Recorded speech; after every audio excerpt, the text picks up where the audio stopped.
سڵاوی نێرانی خۆشەویست کاتەوە هەموو کاتێکتان باش. خۆم بە خۆشحاڵ دەزانم کە بە بەرنمەیەکی دیکەی تەوارەکان لە خزمەت ئێوە بینەرانی ئازیز و خۆشەویستە. تەوەریام جارەی بەرنمەی تەوارەکانمان تەرخان کردو بە باسێک سەبارەت بە بزوتنەوەی ژنانی کورد. هیوادارم تا کۆتایی بەرنمەکە لەگەڵمان بن.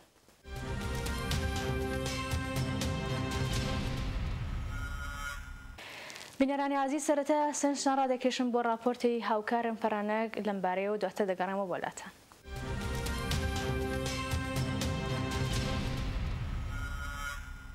مێژووی نوێی خەباتی ژنانی کورد لە کوردستانی ڕۆژهەڵات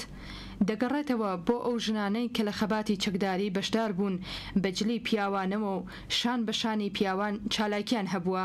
هەلەدەیەکانی 45 هەتاوی ژنان تێکۆشانی خۆیانیان لە ناو ماڵەکان هێنا سەر شەقامەکان و لەگەڵ کۆنەپەرستی و دواکەوتویی و یاسای مەزهەبی و پیاوسالاری شەڕیان کرد و توانیان دەیان کۆسپ و لەمپەر لەسەر ڕێگا لابەرن. بە هاتنە سەرکاری کۆماری ئیسلامی و یەکەم بڕیاری خومەینی سەبارەت بە حجابی زۆرملێ، ژنانی کوردستان شان بە شانی ژنانی ئێرانی دژی ئەم بڕیارە خۆپیشاندانێکی گەورەیان وەڕێخست. لەم خۆپیشاندانە جەماوەریە دروشمی نەڕووسەری نەتووسەری مارگبەرین حکوومەتی دیکتاتۆریان سەردا.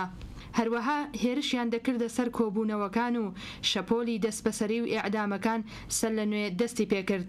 لەم پەیوەندەدا ژمارەیەکی زۆر لە ژنان دەست بەسەر کران و لە زیندانەکانی کۆماری ئیسلامی دەستدرێژی سێکسیان بەسەرداکرا و خرانە ژێر تاقەت پڕوکێنترین ئەشکەنجەکان و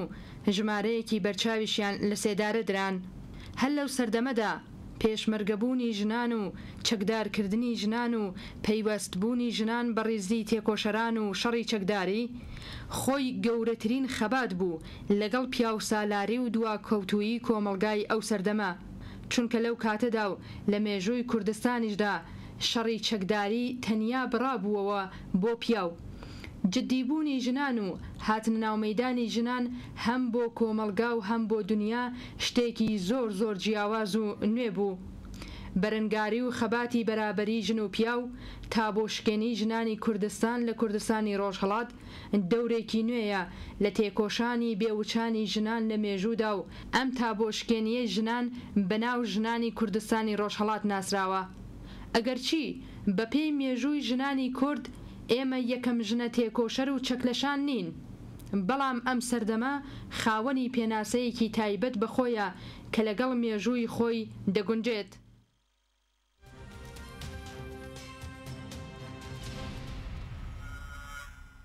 ژنانی کوردستان گەلێک ئەزمون و تێکۆشانی خۆیانیان لە مێژوودا هەیە و لەم ڕێگایدا گەلێک ڕێبەر و کەسی چالاکیان پەروەردە کردووە. مێژووی خەباتی ژنان دەگەڕێتەوە بۆ ئەو ساڵانەی کە مەستورار دەڵان وەکو یەکەم ژنی کورد و یەکەم ژنی مێژوو نووس لە ڕۆژهەڵاتی ناوەڕاستدا دەرکەوت. هەروەها مێژووی خەباتی ژنانی کوردستان دەگەڕێتەوە بۆ یەکەم ژنی کورد بە ناوی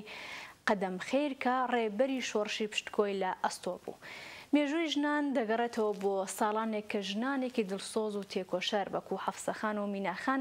لەو یەکەم ژنانە بوون کە هەوڵی ماندوونە ناسانەی خوانیان وەگەر خست بۆ دامەزراندنی قوتابخانە و ناردنی یەکەم کچان بۆ قوتابخانە و تەنانەت لە زۆرێک لە بوارگەلی دیکەدا چالاکیان ئەنجام داوە. مێژووی بزوتنەوەی ژنی کورد لە ئێران دەگەڕێتەوە بۆ ژنانی ڕۆژنامەوان و شاعیر و گۆرانیبێژ و هونەرمەند کە زۆر لەمپەڕ و ئاستەنگیان شکاند و هاتنە ناو دنیای تێکۆشان و شۆڕشەوە. لە پەیوەندی بە بزوتنەوەی ژنی کورد و توێژمان کردووە لەگەڵ بەڕێز فواد محەممەدی ڕۆژنامەنووس و چالاکی سیاسی. یەکەم پرسیاریشم ئەوە بوو بەڕێزە، مێژووی بزوتنەوەی ژنی کورد دەگەڕێتەوە بۆ چ ساڵانێک؟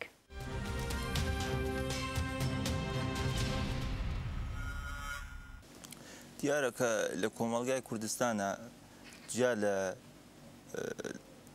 کۆمەڵگای کوردستان چەند جۆر ستەمی بەسەردا سەپاوە لە چەند ڕاندەوە، ستەمی نەتەوەی، ستەمی چینایەتی مەسەبی، ستەمی جنسیەتیش بەشێکە لەو ستەمە کە لە ئێستادا لە کۆمەڵگای کوردستانە حاکمە بەشێکی هەڵەگەڕێتەوە بۆ ئەو دابوونەریتە کە لە کۆمەڵگادا هەیە و بەشێکیژی ئەو قەوانین و یاساگەرە کە حکوومەت بەناو ئیسلامەوە دایناوە بۆ مەحدودیەتکردن حەق و حقوق ژنان. لەم سەردەما خەبات زۆرتر لە بزوتنەوەی کوردستانە بۆ دەسەبەرکردنی مافی چارەی خۆنووسین و سڕینەوەی ستەمی نەتەوەیی بووە کە ئێمە وەکو کورد لەلایەن حکوومەتەکانی ناوچەکەەوە و لەلایەن حکوومەت ئێرانەوە زڵمان لێچووە و لەسەر زوتنەوەی کوردستان زۆرتر لەسەر ستەمی نەتەوەی کاری کردووە لەم چەند ساڵیجا گلەی ژنانی کوردستان زۆرتر لەو بارەوە بووە کە قسەکردن لەسەر مافی ژنان کەمتر بووە و خراوەتە پەراوێز و زۆرتر لەسەر مافی نەتەوەی قسە کراوە بەڵام لەم دەورانە ئێمە ئەبینین کە بەتایبەت ئالەم سێ دەهەی ڕابردووە زوتنەوەی کوردستان عەبعادێک و ڕەهەنگەلێکی تازێ پیا کردووە لەوانە کارکردن بۆ حەقوق چینی کەم داهات و لە ناوبردننی ئەو تەبعیز و فەرق و جیاوازیانە کە بەنسبەت ژنان هەیە لە کۆمەڵگای کوردستانە بۆ نمونە ئێمە ئەبینین کە ژنان و کچانی کوردستان بۆ لە دوو ڕەهەندە و خەبات دەکەن خەبات لە بەرامبەرەوە حکوومەتە دیکتاتۆریانە کە لە ناوچەکەدا حاکمە و خەباتیش لە بەرامبەر ئەو بیرۆکە کۆنەپەرستانەی پیاوسالاری و باوسالاری لە کۆمەڵگای کوردستانە بە جۆرێک کە ئێمە توانین بە جورئەتەوە بێژین کە ئەم ئەندیشە لە بزوتنەوەی کوردستانە جێکەوتووە کە هیچ شۆڕش و تەغیر و تحوڵێک گەورە بەبێ بەشداریکردنی ژنان و بەبێ ئەوەی کە ئەوان بەشدار بوون لەو بارزە ناگاتە ئەنجام و ئیمکانی نییە. جا لەوە بۆ نمونە ئێمە وەکو مێژووی بزوتنەوەی ژنان لە کوردستانە دیارە لە خاوەڕمیانە کە نەتەوەی کوردیش بەشێکە لە نەتەوە دێرینەکانی ئەم ناوچەیە و ژنی کوردیش وەک بەشێ لە کۆمەڵگای کورد لەو کاتە ڕۆڵی سەرەکیان بووە لە هەندێک تەغیر و تەحەوڵ گەورە وەکو کەشفکردن کەشاوەرزی و ئاژەڵداری کە هەڵەگەڕێتەوە بۆ نزیک 10,000 ساڵ لەمەوبەر ئەمە یەکێ لە تەغیر و تەحەوڵە گەورەکان بوو لە توا و کۆمەڵگای بەشەریە کە ژنی کورد ئەمە بەڵگە تاریخیەکان نیشانی کە لەم ناوچە دانەی لەو ناوچەگەلە بووە کەشاوەرزی کەشف بووە ژنی کورد دەستی بووە لە کەشفکردن و پەرەپێدان کەشاوەرزی و ئاژەڵداریە هەم ئەمە هەم وەکو کەسایەتی کەسانێک بوون وەکو مەستوورەی ئەردەڵان کە شاعر و نووسەر بووە و یەکەم مێژوو ناوی وەکو یەکەم مێژوو نووسی ڕۆژهەڵات یەکەم مێژوو نووسی ژن لە ڕۆژهەڵاتی ناوەڕاستی جا تۆمار کراوە یان کەسانێک تر بوون وەکو قەدەم خێر کە ڕێبەرایەتی شۆڕشی گەورەی کرد لە بەرامبەر ڕژیمی ڕەزاخانە لە ناوچەی ئیلام و لوڕستان یان حەفسەخان یان میناخان کە کاریان ئەکرد لە بواری پەروەردەی ژنانە ئەمانە وەک کەسایەتی گەلێک کە پێشتر بوون یان پێش ڕوخانی ڕژیمی پاشایەتیش لە یەک دوو دەورەدا کارۆقداماتی کرا لە پێناو دەستەبەرکردن حقوق ژنان وەلی وەک بزوتنەوەی ژنان لە کوردستان وەک واقعیەتێک ئاینی و ئیجتیماعی بە شێوەیەک مدرن و کاریگەر هەڵەگەڕێتەوە بۆ 35 ساڵی ڕابردوو بەتایبەت لە کوردستانی ڕۆژهەڵاتە.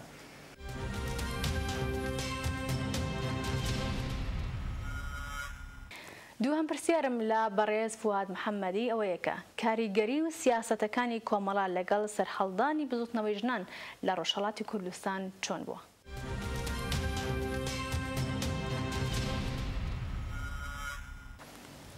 سەبارەت بە ڕۆڵ و کاریگەری کۆمەڵە لە بزوتنەوەی ژنان لە کوردستانە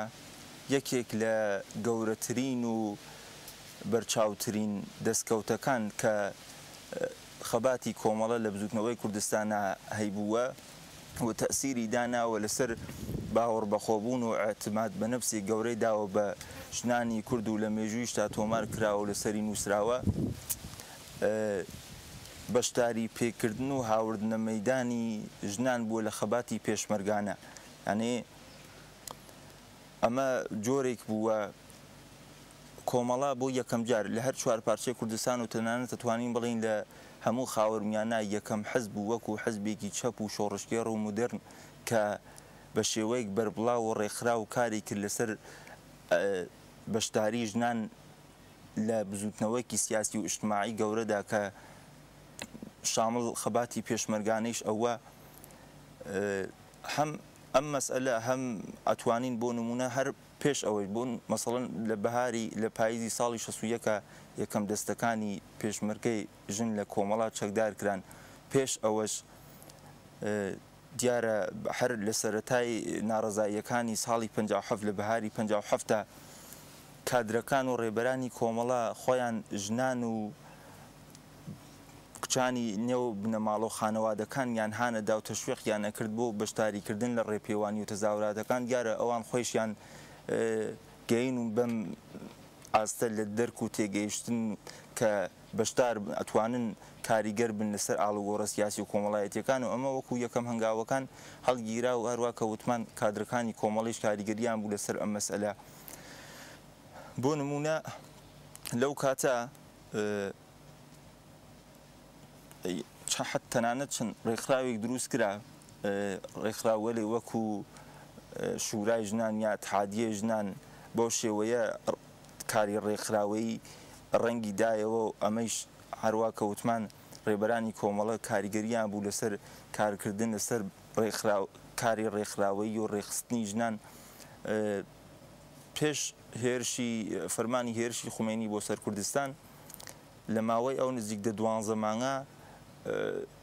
ژنانی کورد کە زۆربەیان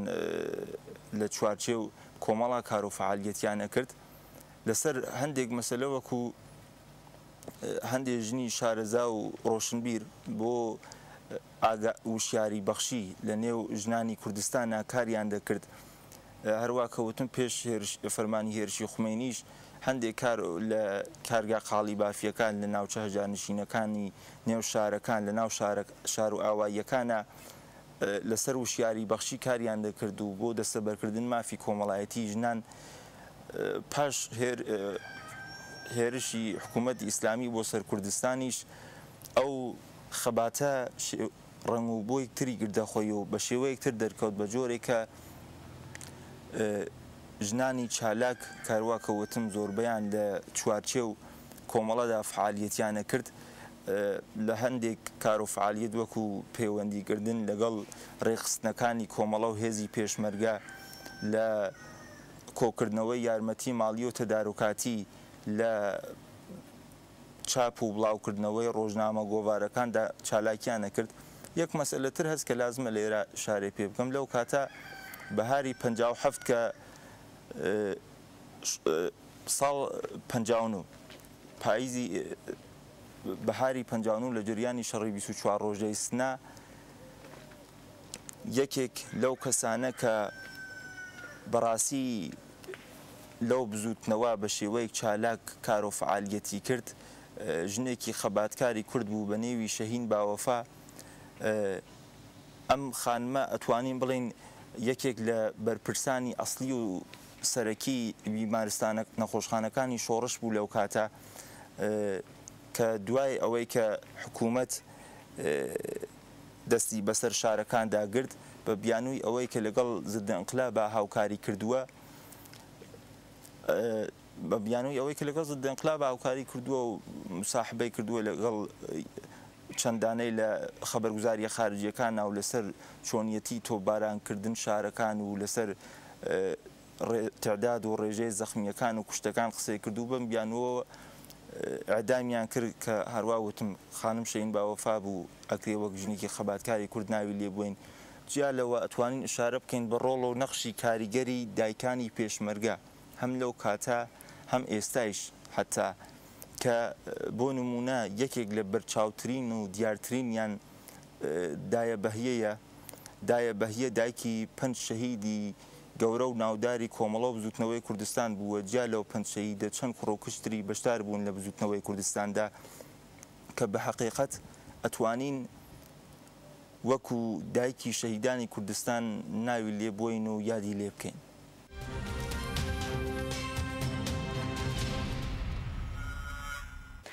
و پرسیاری کۆتاییم لە بەڕێز فواد محەممەدی ئەوەیە کە کار و چالەکیەکانی ئەم ساڵانەی دوایی ژنانی ڕۆژهەڵات چۆن هەڵدەسەنگێنن؟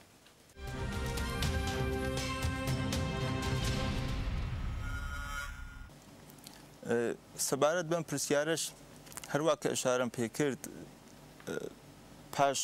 شۆڕشی گەلانی ئێران لە دەورێکی تازە لە خەباتی ژنان لە کوردستانە بۆ یەکسانەی دەستی پێکرد کە ژنانی کۆمەڵە و کۆمەڵەوەک و حزب کاریگەری گەورەی بوو لەسەری و بەنێو کۆمەڵەوە تۆمار کراوە. جیا لەمە مەسەلەیەک تر کە ئەتوانین ئشارێ پێ بکەین لێرە، یەکێک لە تەبیعیترین و سەرەتاییترین داخوازیەکانی ژنان لە ئەم دەورانەدا ئازادی حجابە. ئەمەش پایەکان حکوومەت ئیسلامی ئێران ئەلەرزنێت، یانێ وەکو یەکێک لە تەبیعیترین داواکاریەکانیان بە جۆرێک کە هەم ئەو مەسئلە بۆ نمونە لە بەهاری لە زستانی 57 مارسی 57 یا حەڤەی ئیسفەند چەند ڕێپێوانێکی گەورە بەتایبەت ڕێپێوانێکی گەورە لە تاران و لە بەشێک لە ناوچە کوردنشینەکانە ڕێکخرا بۆ ئەعترازکردن بە ئەو بڕیار و تەسمیمەیە کە دەسەڵاتدارانی تازە پێگەیشتووی حکوومەت ئیسلامی ئێران کاریان ئەکرد لەسەری کە بە ناوی ئیسلامەوە قەوانینێک ضد ژن تەسویب بکرێت بۆ ئەعترازکردن بەم کارە. بۆ نمونە یەکێک لە شعارەکانیان نەڕووسەری نەتووسەری مەرگ بەرین دیکتاتۆری، یانێ بە جۆرێک ئێمە توانین بێژین کە ژنانی ئێران و کوردستان یەکەم چین و توێژی ناو و کۆمەلگا بوون کە بە شێوەیەک ئەینی ئەمەیان دی گەین بەم دەرکە کە ئەم سیستمە و ئەم حکوومەتە بەنێو ئیسلامەوە دەیەوێت کە کنترۆڵ و مەحدودیەت دروستکات بۆ کۆمەلگا، بۆ ژنیش کە نیوەیەکە لە کۆمەلگا. هەر بەم بۆنەوە ئەترازیان کرد. هەر لە ئەو کاتەوە بگرین تا ئەم ساڵانەی دوایی خۆ دیارە هەرچێک بزوتنەوەی ژنان زۆرتر پەرەی پێ بدرێت و زۆرتر چالاک بکرێتەوە. ئەمە تەسیر زەربەلێدانە لە پایەکان حکوومەت بەتایبەت لە نەزەر فکری و زربە لێدانە لە مەشروعیەتی. هەر بەم بوونەوە ئێمە ئەبینین کە حکوومەت ئیسلامی لەم چەند ساڵە فشارەکانی لەسەر چالاکانی ژنان و چالاکانی بوارەکانی مافی ژنان زۆرتر کردووەتەوە لەبەر ئەوەی کە خۆی بەم مەسئلە زانەی کە ئەمە زربەیەکە گەورە. هەم ئەوە هەم ئەبینین کە مەسەڵەن ئەعترازەکان زۆرترە بووە بە نسبەت بەعزێ مەسائل وەکو تەفکیک جنسیەتی چ لە دانشگاکانە چ لە بەشێک لە ئیدارە دەوڵەتیەکانە ئزدواج پدەرخاندە لەگەڵ فەرزەندخاندا کە لەم دوایانە ئەعترازێک بەربڵاوی لێکەوتەوە، یان نسببوونی دیەی ژن یان ئەوەی کە شەهادەت دوو ژن بەرابەرە لەگەڵ شەهادەت یەک پیاوە ئەعتراز کراوە بەرامبەر بمانەوە. هەر لەوە بیگرێت تا وەڕێخستی هەندێک کار و چالاکی گەورە وەکو کەمپینی 1 ملیۆن ئیمزا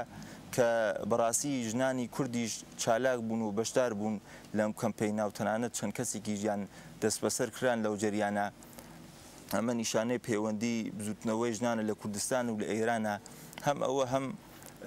کار و فعالیت لە NGOەکان و ئەنجومەنە غێرە دەوڵەتیەکانە کە لەسەر وشیاری بەخشی لە نێو کۆمەلگا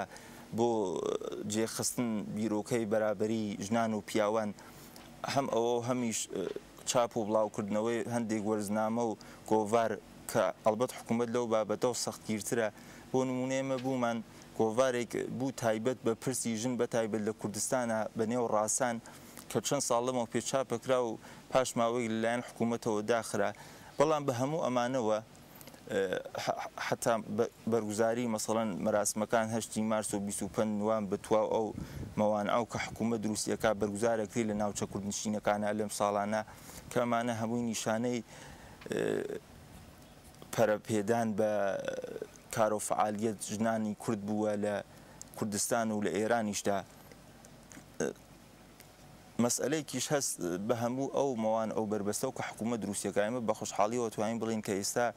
ڕۆژنامە و سایتە ئەلکترۆنیەکان سەبارەت بە پرسی ژنان زۆرتر بووە، یان ڕاگەیاندنە کوردیەکان بەتایبەت کاناڵە ماهوارەیە کوردیەکان لەسەر پرسی ژن و دەستەبەرکردنی مافی ژنان لە کۆمەڵگای کوردستانە بۆ پیشرفت کۆمەلگا بەگشتی بۆ بەرەو پێشچوون و بۆ جێخستی ئەو بیرۆکەیە کە کۆمەلگا بە بەشداری ژنان و پیاوانەوە لە کار و فعالیەتی سیاسی و اجتماعیەکانە باشتر ئەتوانێت بەرەو پێش بچێت. ئێمە بینین کە لەم ساڵانە بە هەموو مەوانعەکانە و بە ئەندازەی خۆی پەرەی پێدراوە و کار و فعالیەت ئەکرێت لەم نەزەرە و لەسەر دەستەبەرکردنی مافی ژنان و قسە و باسکردن لەسەر پرسی ژن و ناوبردن ئەو فەرق و تەبعیزانە کە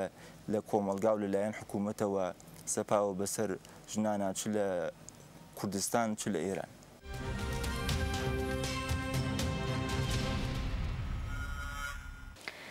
خەباتی ژنانی کورد لە 50 ساڵی ڕابردوودا بۆ گەیشتن بە ماپەڕاوەکانی خوان لە ڕۆژهەڵاتی ناوەڕاستدا تاک بووە. بزوتنەوەکانی دیکەی ژنان لە کۆمەلگا دواکەوتەکانی ڕۆژهەڵات ئەوەندەی بزوتنەوەی ژنی کورد چالاک نەبووە و خواستەکانیان زۆر لە ئاستێکی نزمدا بووە.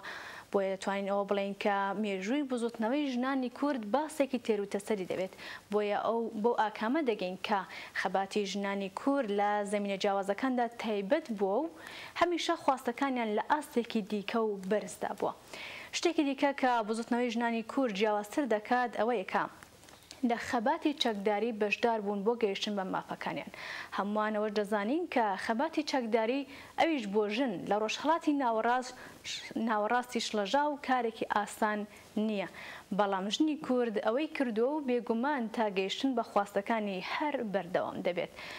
بەڵێ خۆشەویستان هەر لێرەدا هاتینە کۆتایی بەرنامەی ئەم جارمان. هیوادارم بەدڵی ئەوەی ئازیز و خۆشەویست بوو بێت و بە ڕەخنە و پێشنیارەکانتان بەرنامەکانتان ڕازاوەتر بکەن. تاریداری دووبارە ماڵاوە.